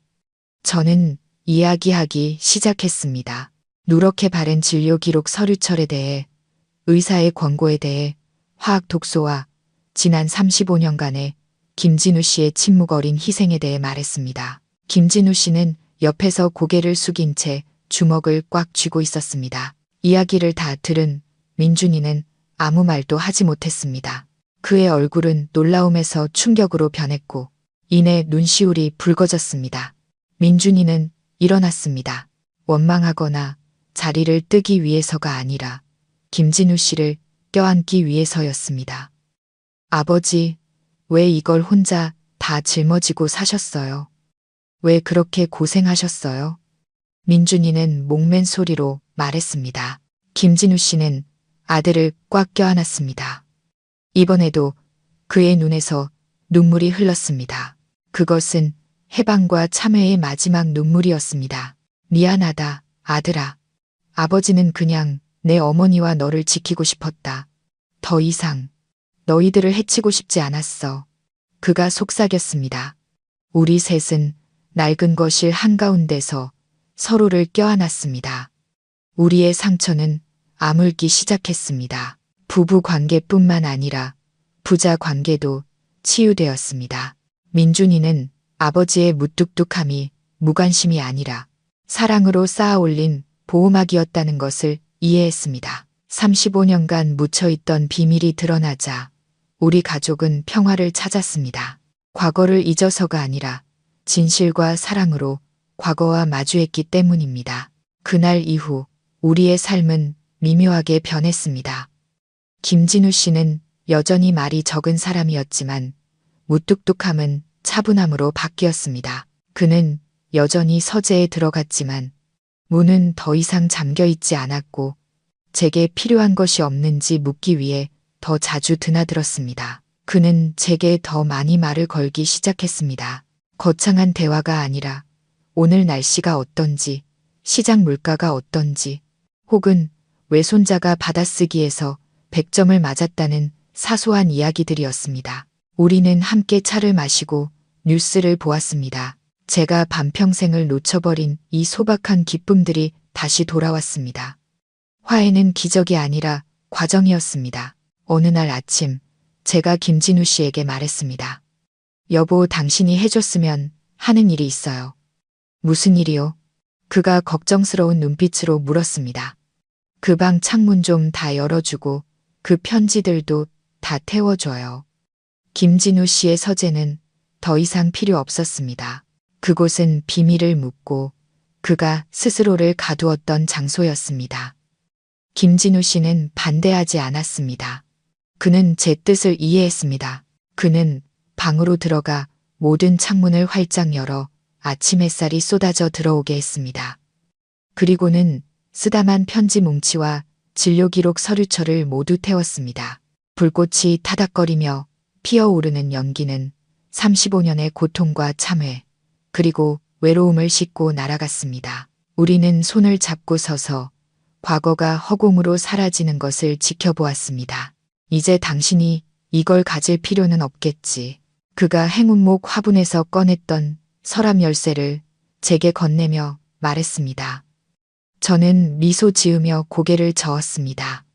나도 필요 없어요. 비밀은 이제 없으니까. 이 문은 이제 항상 열려 있을 거예요.